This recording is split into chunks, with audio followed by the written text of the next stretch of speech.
Vay sağ ol. Ձյուն ձմեռ էր։ Կտուրն էլ ձյուներն էի թափում ցած։ Քրտնել էի,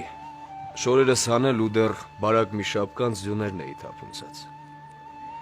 Հանկարծ մայրս երբ ինձ տեսավ, հագիս բարակ մի շապիկ, ծնկին զարկեց, վայվույ ասավ, ինչ ես արել իմ բալիկ։ Ուր ես քրտնած շորեր թանել,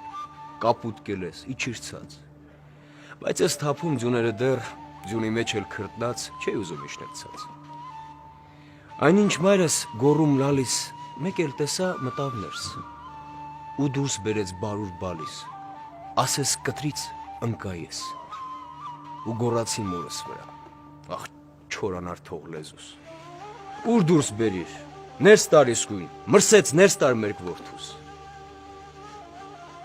Եվ մայրիկս մոտիկ գալով, փայփայելով իմ որդուն, ախ բալիկ ջան, ասաց լալով, մի բարկանա վրաստու, չէ որ դու էլ իմ բալիկն ես, նրա համար դուրս բերի, որ քեզ տեսնես, ինձ էլ խղճաս, դու էլ իմն ես, ցած արի։